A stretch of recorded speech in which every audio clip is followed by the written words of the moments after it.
A próxima pergunta que nos propomos a investigar no começo da aula é essa que está no quadro agora, né? A composição da parte com risco da carteira de investimento de uma investidora é afetada por sua riqueza? Aqui o que nós estamos perguntando é o seguinte: bom, primeiro, né, todo investidor ele investe uma parte de sua riqueza em ativos com riscos e, eventualmente, caso haja um ativo livre de riscos, outra parte de sua riqueza no ativo livre de risco. A nossa pergunta é o seguinte: se a gente olhar só para a parcela da riqueza que foi investida no ativo com risco, a participação de cada um dos ativos nessa carteira de investimentos, ela permanece constante quando a renda desse investidor se altera? Essa pergunta ela tem dois aspectos relevantes. Bom, primeiro, um aspecto prático. É comum os gestores de fundos olharem o perfil de risco de um investidor, né, e escolher uma cesta de ativos, né, com um percentual, a participação de diversos ativos pré-definidas de acordo com o perfil de risco desse investidor. Mas muito raramente esses fundos pensam no perfil de riqueza desse investidor. Então eles não adequam a participação dos ativos com risco na carteira de investimento desse investidor em função da riqueza do investidor, mas apenas em função do perfil de risco desse investidor.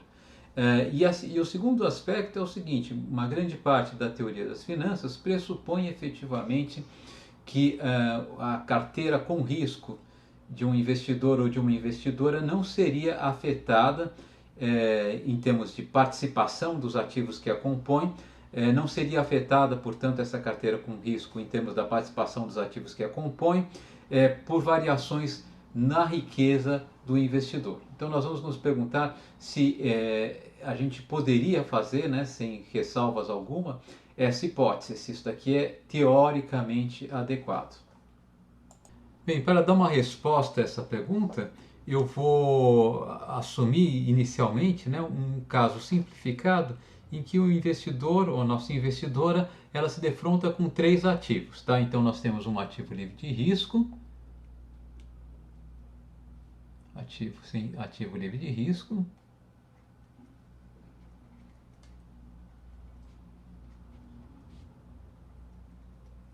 ele tem uma rentabilidade RF, como a gente já estava notando, né? Nós temos dois ativos com risco, tá? Então eu tenho um ativo de risco 1,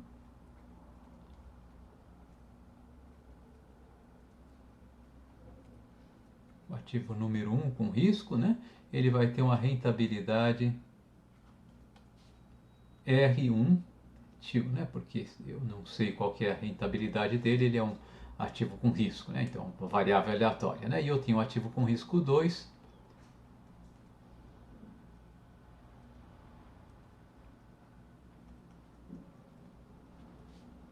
com rentabilidade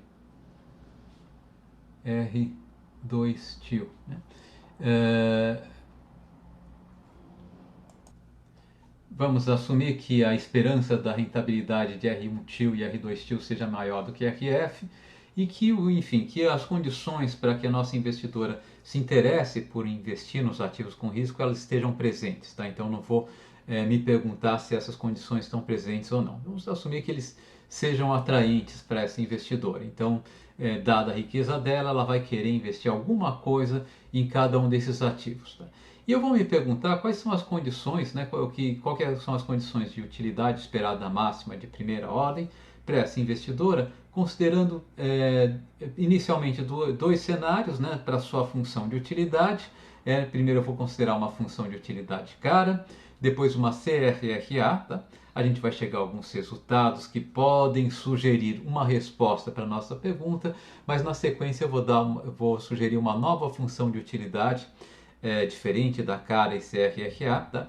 Que vai sugerir uma resposta diferente para a nossa pergunta, e depois eu dou a resposta geral, né, que é um resultado de um trabalho de Stiglitz, tá? Que eu vou enunciar para vocês sem demonstrar. Bom, para facilitar aqui a nossa notação, né? Bom, vamos chamar de Y0, né? A riqueza da investidora ao início do período de investimento, né? Então Y0 como a gente já estava fazendo, né, igual a riqueza da investidora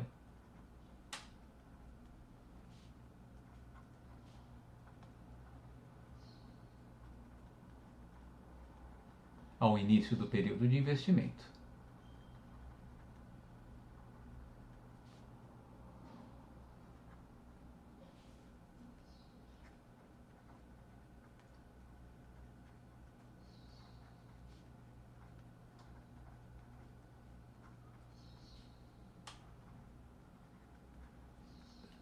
Bom, então agora vamos investigar, né, qual que vai ser a decisão dessa investidora e de que maneira essa decisão depende da sua riqueza Y0, né, assumindo então inicialmente, né, a função de utilidade com a forma cara, depois CRRA e depois aquela função de utilidade que eu vou usar para mostrar que a gente não pode induzir o resultado, né, que a gente obteve com a função cara e CRRA para qualquer função de utilidade. Então eu vou começar em um novo quadro, tá? Nós vamos investigar como que a nossa investidora vai fazer caso a função de utilidade dela seja cara. Mas antes de fazer isso, vamos ver como que fica a riqueza da nossa investidora, se ela investiu um valor x1 no ativo 1 e um valor x2 no ativo 2, vamos ver como que fica a riqueza dela ao final, né, do período de investimento. Deixa eu só traçar uma linha separadora aqui, né? Então a riqueza dela ao final, né, do período de investimento vai ser uma variável aleatória, a gente vai chamar de y-til, né? Vai ser igual a quê? Bom, vai ser o que ela investiu no ativo livre de risco, quanto ela investiu no ativo livre de risco y0, tá? Mas ela vai ter tirado x1 para investir no ativo 1, x2 para investir no ativo com risco 2, né? Portanto, o que ela investiu no ativo livre de risco vai ser y0 menos x1 menos x2 menos x2. Isso daqui vai ser devolvido ao final do período, né, em 100% acrescido da taxa de retorno do ativo livre de risco, né? Bom, o que ela investiu no ativo com risco 1, né, vai ser retornado ao final do período acrescido da taxa de retorno do ativo com risco 1. Né? E o que ela investiu no ativo com risco 2 vai ser retornado ao final do período, né, acrescido de sua taxa de retorno, da taxa de retorno desse ativo. Bem, essa expressão aqui ela pode ser remanejada e a gente fica com uma expressão similar à que a gente estava usando no caso de um único ativo com risco. Eu posso simplesmente refazer os termos, rearranjar os termos e a gente chega ao que? Y0 que multiplica 1 mais RF mais x1 que multiplica R-1, aqui era x1, não R1, né? x1 que multiplica R1 til menos RF mais x2 que multiplica R2 til menos RF. Tá, então x1 é o total investido no ativo 1, x2 o total investido no ativo 2. Né? Vamos só anotar aqui em cima, tá? Valor do investimento, valor investido em cada ativo, né?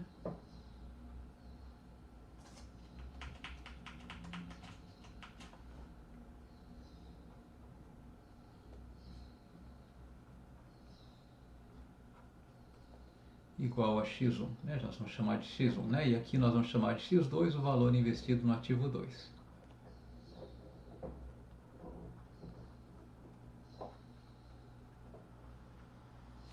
E vamos chamar A1, tá?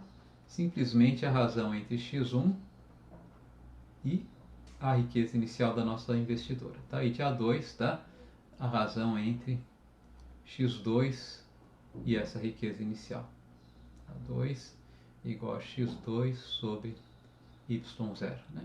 Então eu posso reescrever também essa expressão aqui, dizendo que y-til, colocando y0 em evidência, vai ficar y0 é igual a y0, que vai multiplicar 1 mais RF, mais x1 sobre y0, que é A1, R1 tio menos RF, mais x2 sobre y0, que é A2, que multiplica R2 tio menos RF.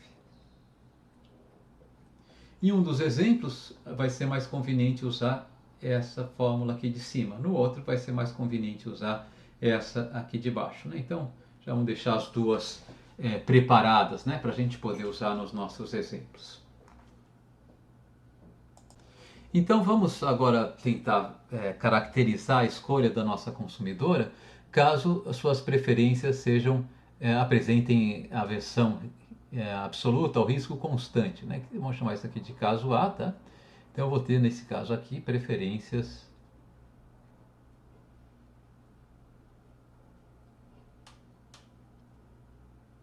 cara, né? CARA. Isso quer dizer, né? A gente já viu, tá? Qual que é o formato da função de utilidade que gera, né, a aversão absoluta ao risco constante? É uma função de utilidade Bernoulli com a seguinte expressão: U de y igual a menos E elevado a menos gama y. Né? Às vezes é conveniente a gente expressar essa E elevado a qualquer coisa usando, né, uma notação, tá? exp né, menos gama y. Então, sempre que eu usar essa função exp, né, eu quero dizer E elevado a menos gama y. Né? Quando o expoente é muito grande, às vezes é conveniente colocar isso aqui dessa maneira. Né? Então, a esperança da utilidade da nossa investidora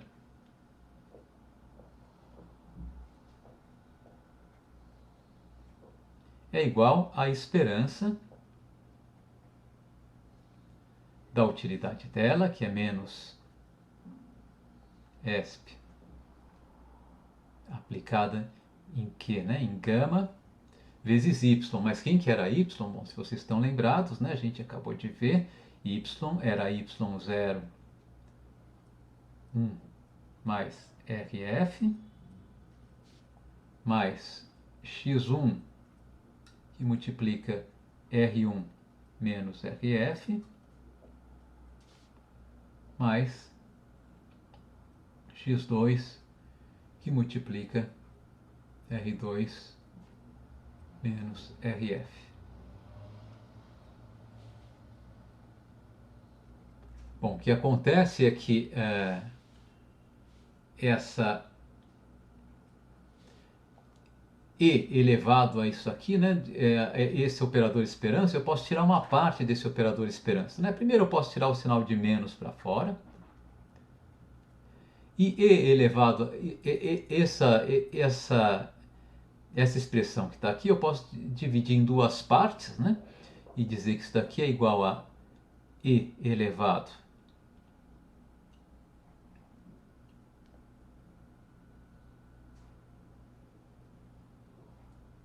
E elevado, aqui um sinal de menos, menos gama y0 1 mais RF vezes E elevado a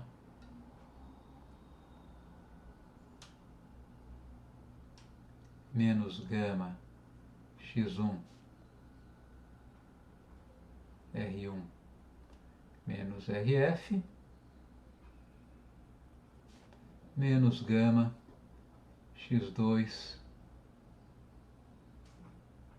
R2 menos RF. Bom, o que acontece? Eu posso tirar para fora do operador esperança E elevado a menos gama y0 mais RF, simplesmente porque isso daqui é um valor não aleatório, né? E como eu tenho um parâmetro multiplicando uma variável aleatória, calculo a esperança de um parâmetro, de um número real, vezes uma variável aleatória, é o número real vezes a esperança da variável aleatória. Eu posso tirar isso para fora, então eu vou ficar com menos ESP.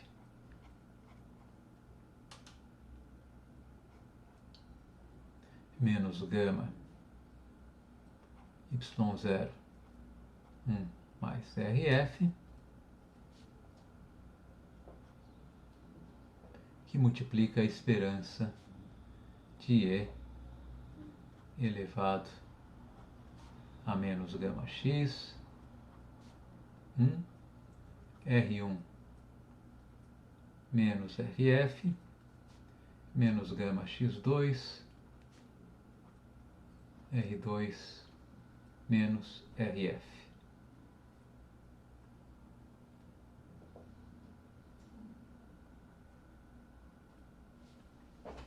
E a nossa pergunta é, né, qual o valor de x, quais são os valores de x1 e de x2 que tornam máxima essa expressão, né? Então vocês podem ver que aqui eu tenho uma constante negativa. Deixa isso aqui mais bonitinho um pouquinho, né? Aqui eu tenho uma constante negativa.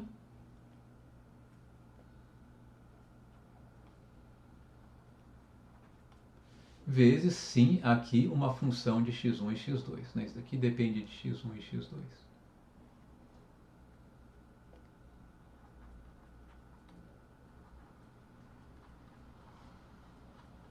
Então, para maximizar esse valor aqui, como eu preciso minimizar esse segundo valor aqui. Né? Então, a condição de máximo, né, de utilidade esperada máxima da nossa investidora,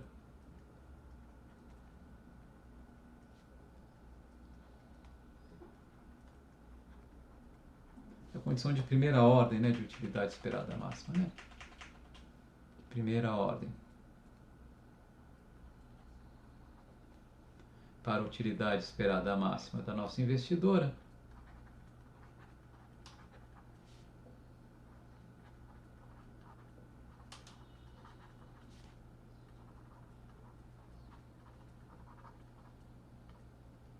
é que a derivada dessa operadora esperança aqui seja igual a zero. Né? As derivadas, na verdade, as derivadas parciais em relação a x1 e x2. Então, dx1 da esperança de E elevado a menos gama x1 R1 menos RF menos gama x2 R2 menos RF.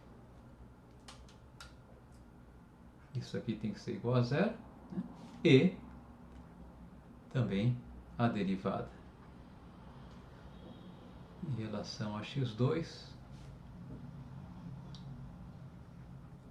de E da esperança de E elevado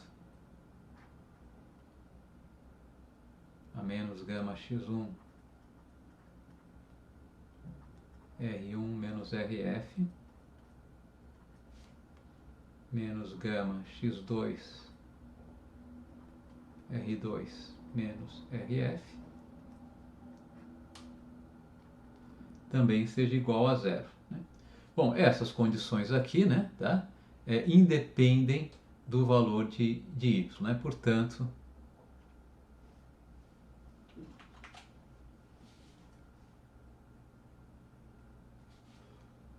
a gente pode dizer, né, os valores ótimos de x1 e x2 independem de y0. Né? O y0 deixou de ser variável relevante para o nosso problema de maximização.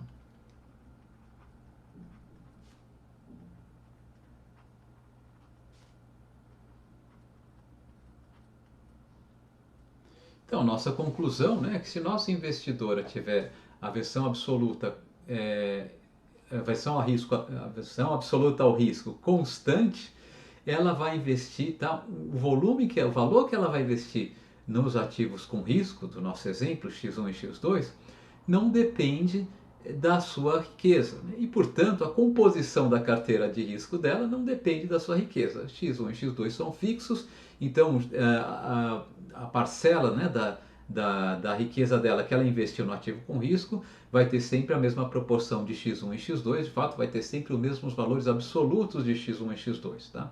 Então, nesse caso aqui, a gente chega à conclusão que a escolha da nossa investidora ela não é afetada por sua riqueza. Bom, o próximo caso que eu queria ver, né, é o caso em que as preferências da nossa investidora são tais que apresentam aversão relativa ao risco constante. Né? Então, vou chamar esse caso aqui de preferências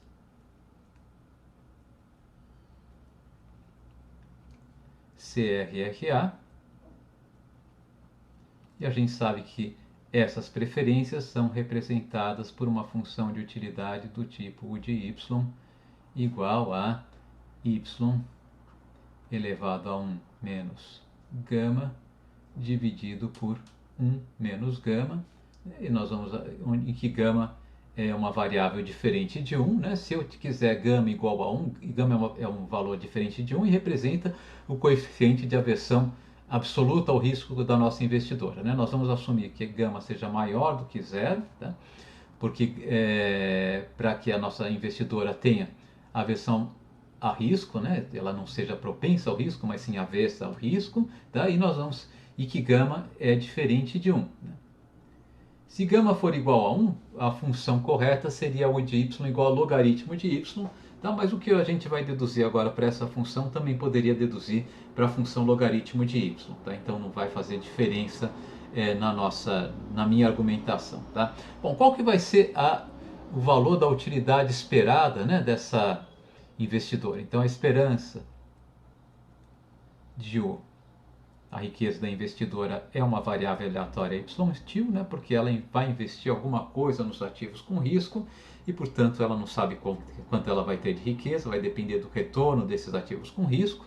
E qual que vai ser a riqueza dela? Né? Então, a esperança da utilidade dela, bom, vai ser a esperança, tá, dessa função aqui calculada, né, para y-til. Quem que é y-til? Bom, y-til a gente viu que era y0. Eu vou usar, tá, a segunda especificação que a gente deu para a riqueza da investidora ao final do ciclo de investimento, que é essa especificação que está aqui embaixo desse quadro, né, que a gente havia feito, né, y0 1 mais RF, A1 R1 menos RF mais A2 R2 menos RF. Tá? Então vamos voltar lá, tá? Então eu vou colocar aqui y0 que multiplica 1 mais RF mais A1 que multiplica R1 menos RF mais A2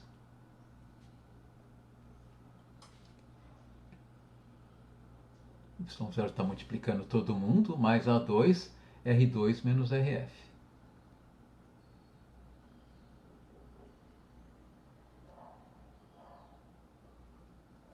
Bom, essa riqueza nós vamos elevar a 1 sobre gama, a 1 menos gama.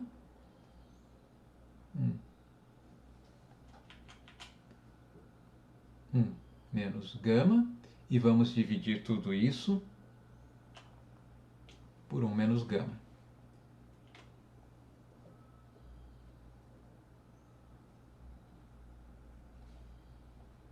Bom, o que acontece aqui? Vamos manter por hora, né, a nossa fração aqui.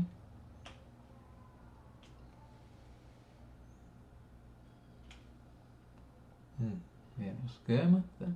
Bom, o que acontece? Eu tenho y0 que multiplica todo esse termo entre colchetes elevado a 1 menos gama. Né? Eu posso distribuir a potência aqui dentro do termo entre chaves, né? E eu vou ficar com y0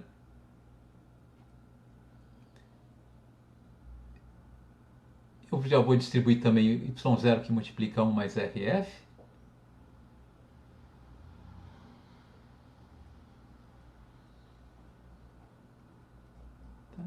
Esse carinha aqui eu vou... Não, desculpem, minha gente, eu não vou colocar ele multiplicando mais RF, não. Vou deixar só o y0 elevado a 1 menos gama.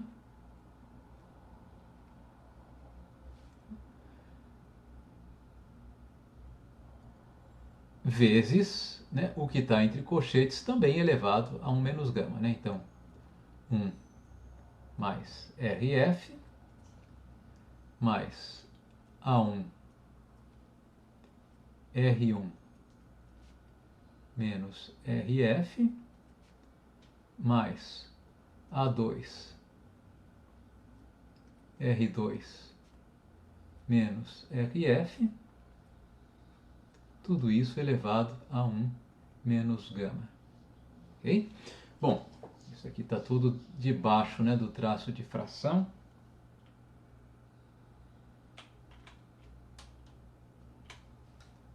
Então, ficou inteiro meu traço de fração aqui.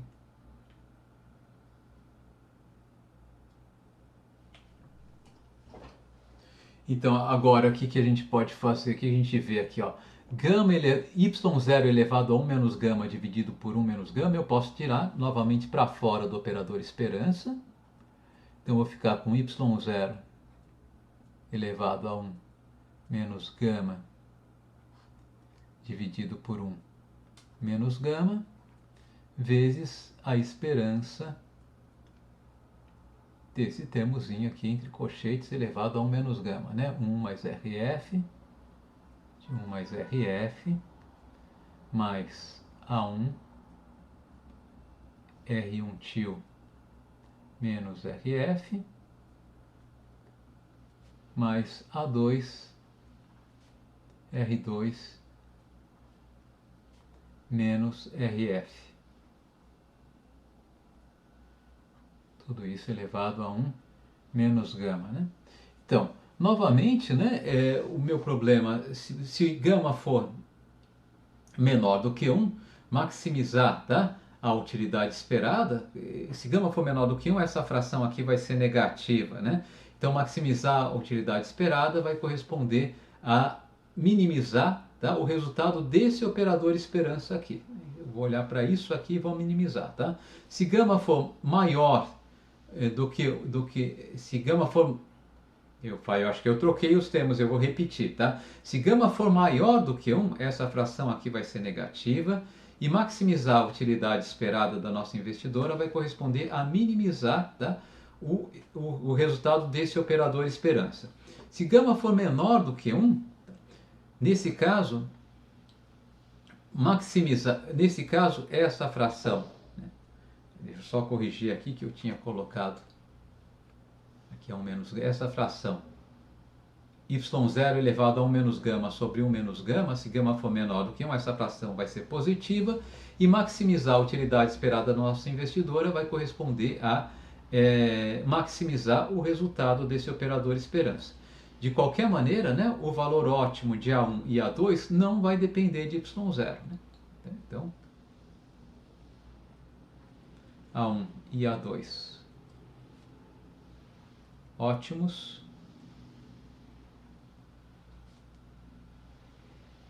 independem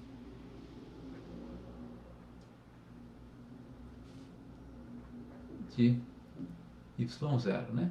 E portanto, né, o que vai acontecer? Lembrando, né, que o valor investido no ativo 1 vai ser x1 igual a 1 vezes y0, tá? Vamos chamar o valor ótimo aqui, colocar um asterisco, como a gente está fazendo convencionalmente, né? Tá certo? E x2 vai ser igual a A2 estrela vezes y0, tá? E nesse caso aqui, a participação do ativo 1, vamos chamar de S1, tá? Na parcela do investimento com risco, né? Que vai ser igual a x1 estrela sobre x1 estrela mais x2 estrela. Vai ser igual ao quê? A1 estrela sobre A1 estrela mais A2 estrela. Tá? E a participação do ativo 2, né, no investimento com risco, que vai ser igual, bom, fazendo a mesma lógica, vai ser igual a 2 estrela sobre a 1 estrela mais a 2 estrela. Essas duas participações não dependem de y.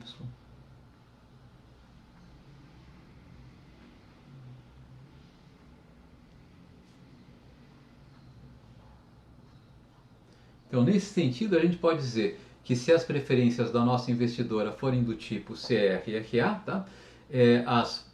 A composição da parcela da carteira de investimento dela que foi alocada a risco, ela permanece constante, pelo menos no sentido de que o percentual investido em cada um dos ativos de risco, né, relativamente ao total investido nos ativos com risco, permanece inalterado. Tá? Então eu vejo aqui algum tipo de constância. Assim, os dois exemplos que a gente viu, né, preferências CARA e preferências CFRA, parecem sugerir que a resposta àquela pergunta que a gente tinha colocado aqui, né, a composição da parte com risco da carteira de investimentos de uma investidora é afetada por sua riqueza, a resposta seria não, né? Ela não é afetada. Mas o fato é que esses resultados que a gente teve para funções de utilidade com aversão constante, seja absoluta ou relativa ao risco, esses resultados eles não se estendem para qualquer função de utilidade. De fato, em um artigo de 1970, David Cass e Joseph Stiglitz mostraram que apenas se a função de utilidade, se as preferências da nossa investidora puderem ser representadas por essas funções de utilidade que eu apresento aqui no quadro, né, ou funções de utilidade com formato apresentados aqui no quadro, tá? Esses formatos aqui, apenas nessa situação a gente pode dizer que a gente pode ter certeza, a gente pode garantir que a parcela da carteira de investimento da nossa investidora alocada em ativos com risco tem a mesma composição percentual, independentemente da riqueza inicial da nossa investidora. Evidentemente, eu posso ter algumas situações em que a distribuição de probabilidades dos ativos com risco é tão específica que mesmo com funções de utilidade diferentes a gente chega ao mesmo resultado. Mas como regra geral, para essas funções que estão aqui no quadro, elas garantem que para qualquer distribuição de probabilidade com os ativos com risco, a parcela com risco vai ser composta com a mesma participação percentual de todos os ativos com risco, independentemente da riqueza da consumidora. O que acontece? Esses formatos que eu coloquei aqui, né, de fato, eles são, os dois primeiros, eles são uma pequena variação do caso da nossa função CRRA. Né? O θ aqui, o θ, K e Xi aqui, e eta também são parâmetros, né? São números reais, constantes. Tá? Eles têm que ser escolhidos, é claro, para que a nossa função de utilidade seja monotônica e, no caso interessante, para que ela seja também crescente a taxas decrescentes, para que ela seja côncava. Né? Mas se vocês interpretarem dessa maneira, o primeiro grupo de funções aqui, se eu assumir k igual a zero, né, e θ um valor positivo e delta negativo, eu tenho aqui as funções CRRA. De fato, a segunda função também é a função CRRA. Se eu assumir k igual a zero, aqui eu vou ter uma CRRA com a aversão a risco constante igual a 1. Né? Então, isso aqui é uma generalização das funções CRRA. Tá? E essa terceira função aqui é efetivamente uma função cara. Né? Aqui eu tenho a versão absoluta ao risco constante. Tá? Então, a conclusão é a gente não pode generalizar, né, os nossos resultados que a gente obteve para as funções CRRA e para a função cara para qualquer função de utilidade. A princípio, um investidor qualquer, se varia a riqueza dele, ele vai variar a composição da parcela da sua carteira de ativos que é composta só de ativos com risco. Bem, então concluindo, né, retomando as três questões e as respostas de uma maneira bem sucinta, né? A primeira, sob que condições uma investidora com aversão a risco escolhe investir parte de sua riqueza em um ativo arriscado? Bom, ela escolhe investir no ativo arriscado desde que a rentabilidade esperada desse ativo arriscado seja superior à rentabilidade esperada de um ativo livre de risco.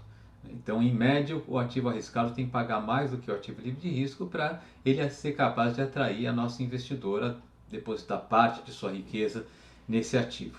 A segunda questão, qual que é a relação entre o valor investido em ativos com risco e a riqueza da investidora?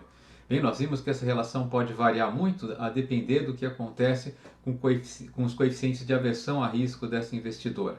Em termos absolutos, se o coeficiente de aversão absoluta ao risco for constante, o valor investido no ativo com risco vai ser constante. Se o coeficiente de aversão absoluta ao risco for decrescente, quando cresce a renda da nossa investidora, aumenta a inversão no ativo com risco. Se o coeficiente de aversão absoluta ao risco for crescente em relação à renda, um aumento de renda vai gerar uma redução no investimento do ativo com risco.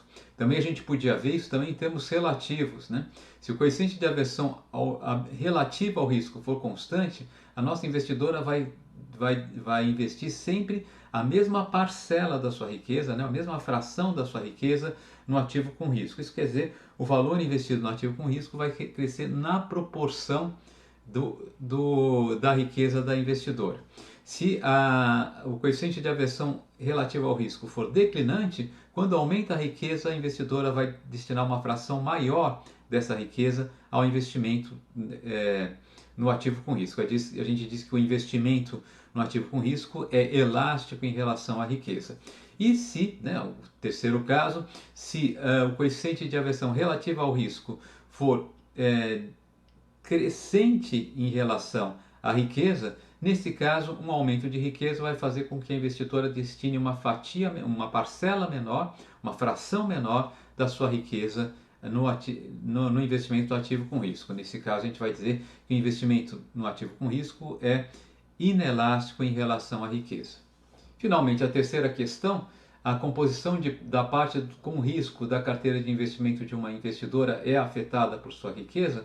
Nós vimos que, de uma maneira geral, sim, né? Mas como esse impacto se dá, vai depender do formato da função de utilidade da investidora. Nos casos particulares em que a gente tem uma função de utilidade com aversão absoluta ao risco constante ou com aversão relativa ao risco constante, nesse caso a composição da parte com risco da carteira de investimento da investidora não é afetada por sua riqueza.